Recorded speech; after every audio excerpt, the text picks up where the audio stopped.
E aí, nono ano? Hoje nós vamos falar sobre a segunda parte da nossa revisão, tá? E nós vamos iniciar falando sobre a Ásia Central, tema que a gente já viu, e vamos fazer um apanhado para a gente dar uma relembrada. Lembrando que a África Central é composta pelos países, né, que a gente falou na live que terminam com estão, né? Cazaquistão, Uzbequistão, Turcomenistão, Quirguistão e Tadiquistão.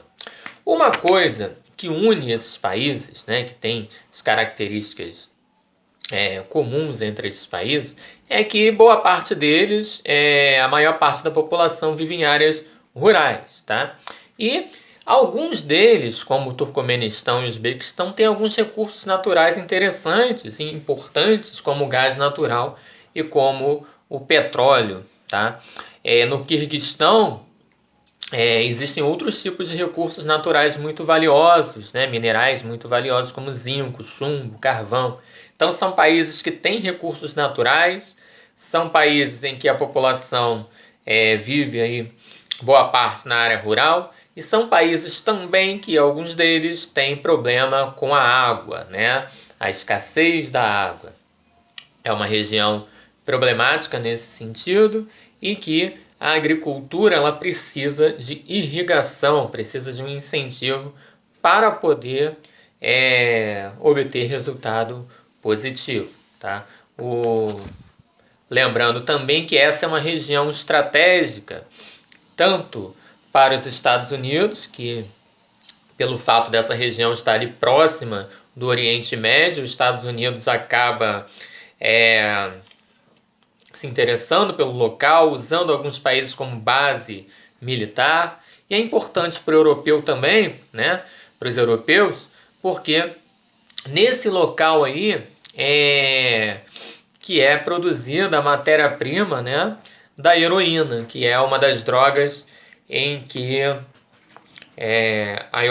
mais utilizadas assim na Europa e que os europeus eles acabam combatendo fortemente. Então é uma região importante não só para a Ásia, mas para outros continentes também. A China, nos últimos tempos aí, começou a se interessar pela região também, tá? E criou lá uma zona econômica especial para explorar a região, né? Nos moldes do que a China vem fazendo também com os novos tigres asiáticos.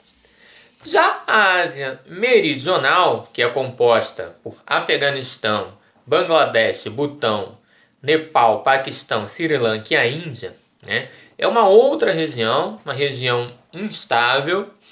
Por que instável? Porque tem alguns conflitos históricos nessa região, principalmente entre Índia e Paquistão, que são países que têm armas nucleares e que têm uma guerra aí que dura décadas, né? Em outros locais, né, a descolonização, por exemplo, dessas regiões, alguns desses países, ao se tornar independentes, foram conflituosas. Na Índia, por exemplo, né, foi uma situação complicada. A Grã-Bretanha não queria abrir mão da Índia, né? Então, o povo indiano teve que lutar, né? Não de uma forma armada, né? Mas eles lutaram no sentido de boicotar as coisas que a Grã-Bretanha fazia no país, né? O livro fala aqui também sobre Bangladesh e Afeganistão, dá enfoque aqui nos grupos guerrilheiros que surgiram no Afeganistão, como o Talibã e a Al-Qaeda, que foi responsável pela queda das Torres Gêmeas em 2001, né, 11 de setembro de 2001, e também da existência de um grande, difícil a gente falar grande, né, mas um importante terrorista, né, que foi o Bin Laden, que nasceu no Paquistão, mas que fez a sua vida e que organizou o grupo lá no Afeganistão. Tá? Outra coisa importante é que o livro fala na página 193 sobre a região da Caxemira, que é justamente a região que tem o conflito entre a Índia e o Paquistão. E finalizando aqui, o último capítulo desse nosso terceiro bimestre é justamente sobre a Índia, falando sobre os contrastes da Índia, que é o segundo país mais populoso do mundo.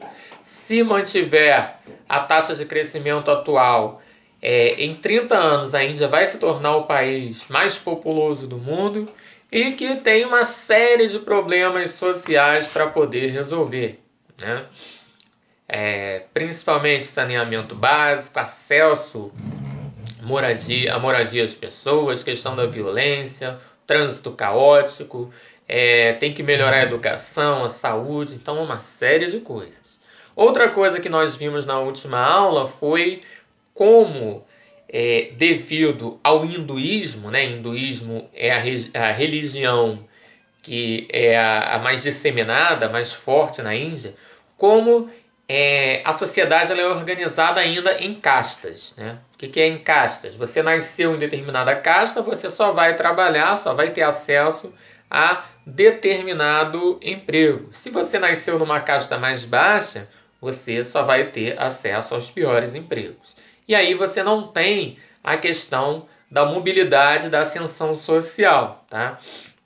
Essa prática das castas já foi proibida, né, pela legislação, pelo governo. Só que a parte religiosa é ainda mais forte. Então, boa parte da população segue essas tradições ainda. O povo mais jovem, boa parte já não segue mais, mas aquelas famílias mais tradicionais, mais conservadoras, ainda seguem esse tipo de dogma, esse tipo de preceito da religião hindu, tá?